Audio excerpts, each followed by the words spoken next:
Bir daha salam. İndi isə külək mövzusunun izahına baxaq. Əvvəlcə qeyd edək külək nə deməkdir?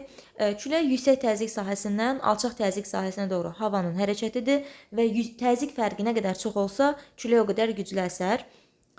Küləyin gücünü və sürətini 12 ballıq Beaufort şkalası ilə ölçürlər. Baxın, 12 ballıq Beaufort şkalasıdır. Əgər küləyin gücü 0-1 bal aralığında olarsa, yəni çox zəif olarsa, buna küləksiz hava və ya şəlakət deyilir. Həmçinin külək hansı istiqamətdən, yəni hansı səmtdən əsirsə, o istiqamətlə adlanır. Məsələn, şimaldan əsirsə şimal küləyidir, şimal-şərqdən əsirsə şimal-şərq küləyidir. Müəyyən bir ərazi üçün külək gülündən istifadə olunur. Orada hakim küləyin istiqamətini müəyyən etməyə görə. Məsələn, bu bir külək gülüdür və bir ay ərzində görürük ki, bu ərazidə ən çox şimaldan gələn külək daha çox əsir və şərqdən gələn külək daha çox olub. Mərkəzdə yazılan rəqəm isə bizə bildirir ki, küləksiz günlər neçə gün olub. Deməli, 4 gün küləksiz gün olub. Ən çox külək də şimaldan və şərqdən əsib. Daha sonra küləklər daimi, mövsümi və sutkalıq olmaqla qruplara bölünür. Daimi küləklər bayaq izah etdiyimiz bu təzyiq qurşaqları ki var idi.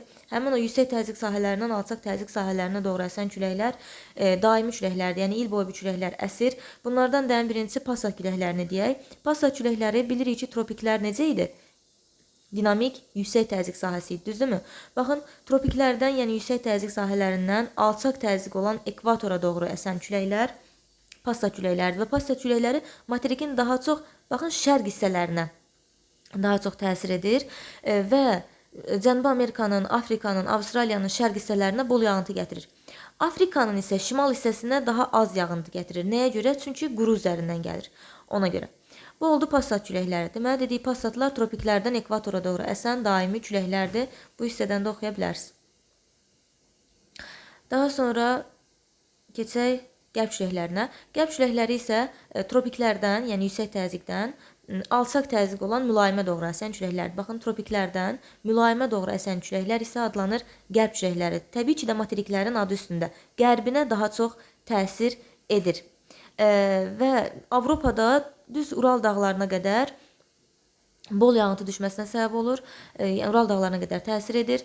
Alyaska və Çilinin cənub-qərb qurtaracaqlarına bol yağıntı düşməsinə səbəb olur. Həmçinin qərb küləkləri Antarktida ətrafında dövr eləyən soyuq qərb küləkləri cərəyanının da yaranmasına səbəb olur.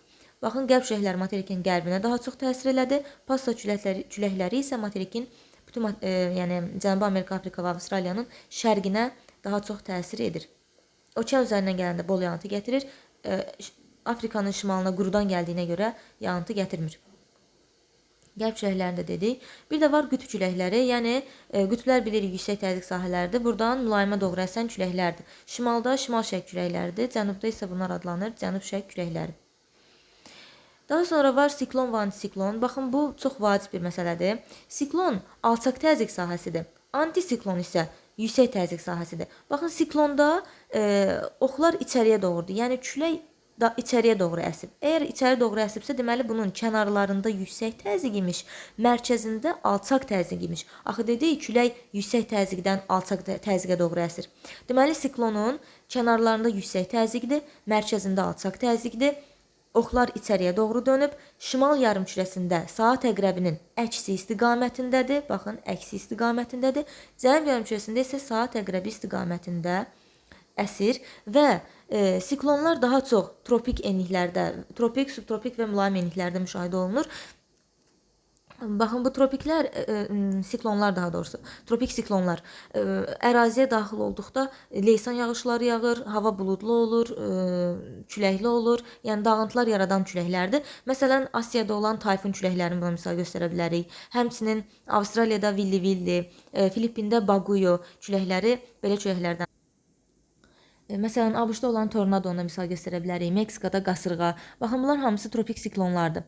Daha sonra tropik siklonları dedik. Ümumiyyətlə siklon dedik ki, kənarda yüksək təzyiq, mərkəzdə alçaq təzyiqdirsə, deməli mərkəzində yağıntı çox düşür, yağıntı olur, buludlu hava olur, külək əsir, leysan yağır, yəni dağıntılara səbəb olan bir külək, dağıcı küləkdir siklonlar. Keçək antisiklon nədir bəs? Antisiklon isə baxın, anti. Oxlar çölə doğrudur. Anti. Şimal yarımkürəsində saat əqrəbi istiqamətində gedir. Cənub yarımkürəsində isə onun əksinə. Antisiklon əgər kənara doğru gedirsə, deməli bunun mərkəzində yüksək təzyiqdir, kənarlarda alçaq təzyiqdir. Çünki külək yüksək təzyiqdən alçaq təzyiqə doğru havanın hərəkətidir. Daha sonra antisiklon olanda nə olur? Təbii ki də antisiklon olduqda yağıntı azalır, buludluq azalır. Yəni sakit bir hava olur. Buna da şəlakət deyilir. Həmçinin antisiklonlar Antarktida üzərində subtropik enliklərdə daha çox olur. Qışda isə materiklərin mülayim enliklərində əmələ gəlir. Sonra keçək mövsümi küləklər olan mussonlara. Mussonlar mövsümi küləklərdir. Mussonlar yalnız şimal yarımkürəsində olur, cənubda yoxdur. Cənubda ona bənzər, baxın, subtropik iqlim qurşağının bərabər yağıntılı iqlim tipi var.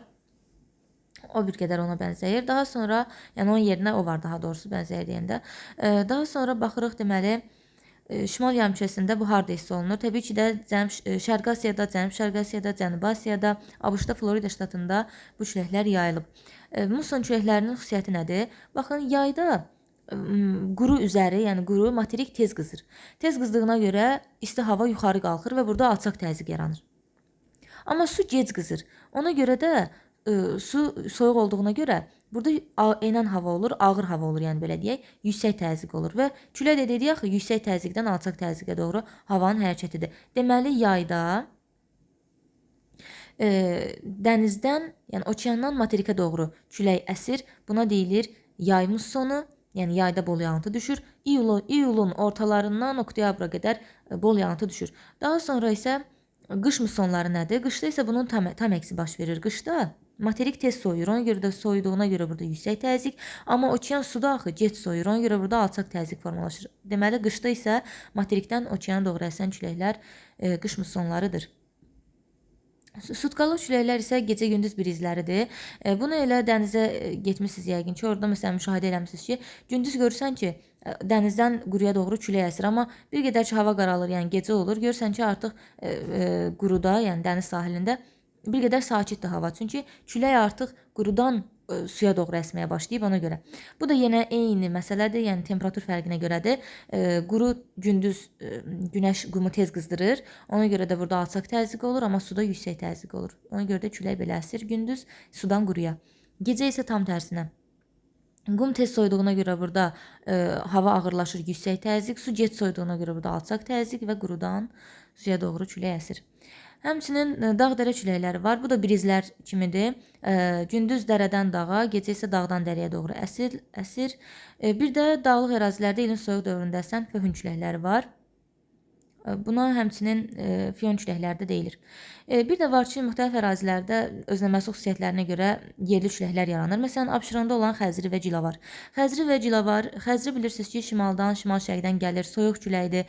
Yayda havanın temperaturunu bir qədər aşağı salır, sərinləşdirir, qışda havanı soyudur, rütubəti artırır. Cilavar isə cənubdan, cənub-şərqdən gələn küləkdir və daha istidir. Yayda havanın temperaturunu daha da artırır. Qışda isə daha mülayim eləyir və quraqlıq yaradır. Aranda olan ağ yel, qara yel hansı kənd təsərrüfatına ziyan vuran küləklərdir. Belə küləklərdir. Həmçinin baxın Avustraliyada villi-villi, Səmum Xəmsin Şimali Afrikada, Ərəbistanda Həbib, Qaradəniz sahillərində, həmçinin Adriatik dəniz sahilində Bora, İtaliyada Sirokko, Balka ətrafında Sarma, Fransada Mistral kimi yerli küləklər vardır. Bu qədər. İzlədiyiniz üçün təşəkkürlər.